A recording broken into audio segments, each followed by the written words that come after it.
A controversial move, Trump's domestic terrorism memo sparks debate. In a move that has sent shockwaves through the political landscape, Donald Trump has signed a presidential memorandum targeting what he describes as a radical left-wing domestic terror network.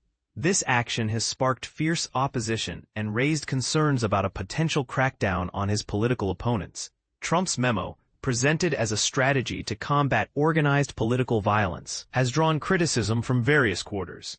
The American Civil Liberties Union, ACLU, has condemned the move, stating that it is a shameful and dangerous attempt to label nonprofits and activists as domestic terrorists. But here's where it gets controversial. Trump, surrounded by his cabinet, suggested that the target of this memorandum includes funders of these groups, naming billionaires like George Soros and Reid-Hoffman. He claimed to know some of these funders personally, yet remained vague about the specific groups and individuals involved.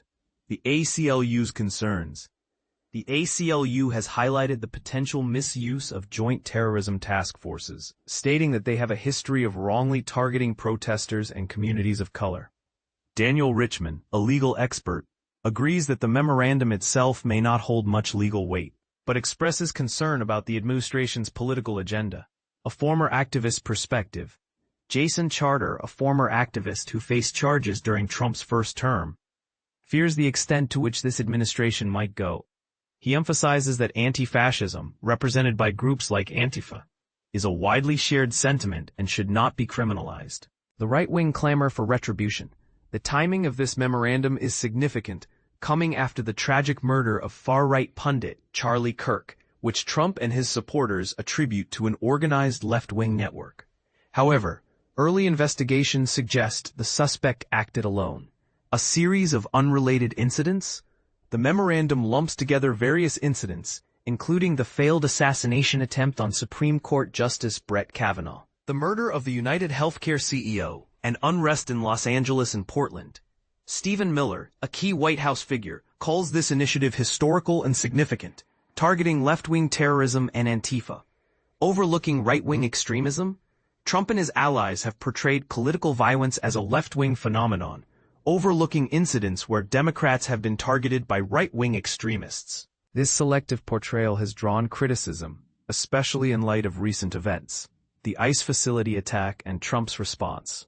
Trump's response to the ICE facility attack in Dallas, where one detainee was killed and 2 others injured, has been controversial. He tied the attack to the Democrats' criticism of his immigration policies, despite authorities finding no evidence of the suspect's affiliation with any specific group. A historical perspective. Hina Shamsi, director of the ACLU's National Security Project, draws parallels to the civil rights movement, stating that intimidation tactics against those advocating for human rights are not new. She emphasizes the need to learn from history and protect civil liberties. And this is the part most people miss.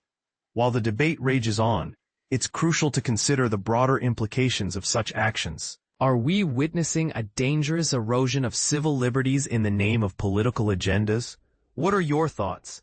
Feel free to share your opinions in the comments below.